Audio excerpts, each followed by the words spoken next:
Assalamualaikum warahmatullahi wabarakatuh. Salam dan bahagia Bapak Ibu calon guru penggerak. Saya Ena Setia Binta, calon guru penggerak angkatan 11 dari SMA Yari School Padang, Provinsi Sumatera Barat.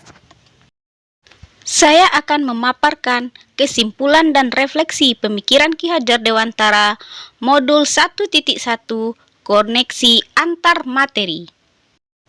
Pendidikan dan pengajaran tidaklah sama. Pengajaran adalah bagian dari pendidikan. Menurut Ki Hajar Dewantara, pengajaran adalah proses pendidikan dalam memberi ilmu untuk kecakapan hidup anak secara lahir dan batin.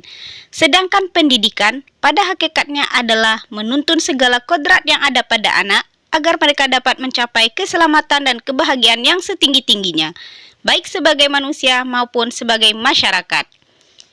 Pendidikan menciptakan ruang bagi siswa untuk bertumbuh secara utuh agar mampu memuliakan dirinya dan orang lain serta menjadi mandiri. Apa yang Anda percayai tentang murid dan pembelajaran di kelas sebelum Anda mempelajari modul 1.1? Sebelum saya mempelajari modul 1.1, pembelajaran yang saya lakukan pertama hanya sebatas transfer materi pelajaran saja.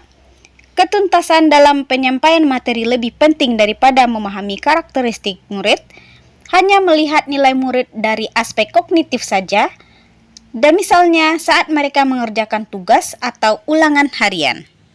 Jika nilai murid sudah mencapai KKM, pembelajaran dianggap sudah berhasil.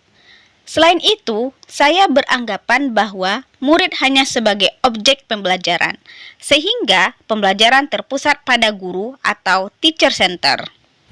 Sebelumnya, saya tidak mempedulikan apakah murid sudah benar-benar paham apa yang saya ajarkan atau tidak, karena fokus saya lebih ke tercapaian materi, mengingat materi yang saya ajarkan cukup padat setiap semesternya. Saya pun hanya meminta siswa menghafal materi yang saya ajarkan tanpa memikirkan bagaimana materi tersebut dapat dipahami sepenuhnya. Sehingga saya pun sering merasa gagal dan mengeluh jika banyak murid yang tidak tuntas setelah melakukan evaluasi. Apa yang berubah dari pemikiran atau perilaku Anda setelah mempelajari modul ini?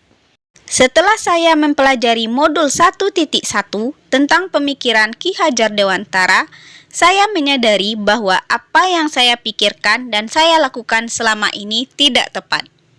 Setelah saya mempelajari modul 1.1, saya menyadari seharusnya saya memperhatikan kodrat alam dan kodrat zaman sehingga saya bisa melakukan proses pembelajaran secara menyeluruh. Tidak hanya aspek kognitif saja, namun juga afektif, psikomotor, dan spiritual, sosial, serta budaya. Murid bukan sebagai objek pembelajaran, melainkan subjek pembelajaran. Murid sebagai subjek pembelajaran artinya murid memiliki kemerdekaan dalam belajar. Kebebasan berekspresi, mengemukakan pendapat, dan berkreasi sesuai model, metode, dan media yang tepat. Guru sebagai fasilitator pembelajaran.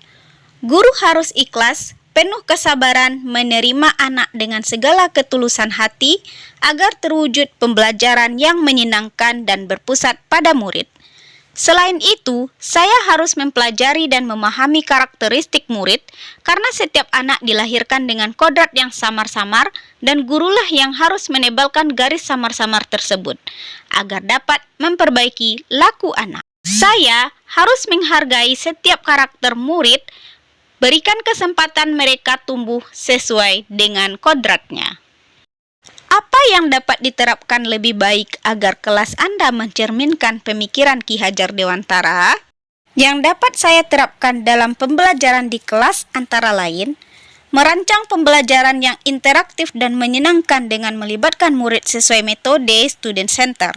Saya akan menerapkan pembelajaran abad 21, yaitu berpikir kritis, kreatif, komunikatif, dan kolaboratif dengan berpegang teguh pada konsep memerdekakan anak dalam belajar sesuai dengan pemikiran Ki Hajar Dewantara.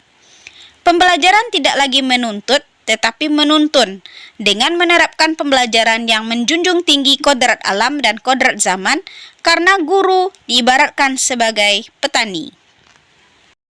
Menerapkan pembelajaran budi pekerti dan mengintegrasikan permainan dalam pembelajaran.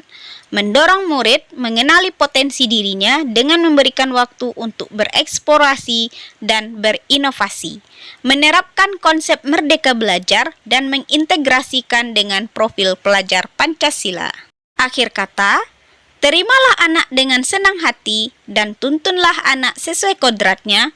Tebalkanlah garis samar-samar itu sehingga anak mencapai keselamatan dan kebahagiaan setinggi-tingginya. Terima kasih sudah menonton. Salam dan bahagia. Assalamualaikum warahmatullahi wabarakatuh.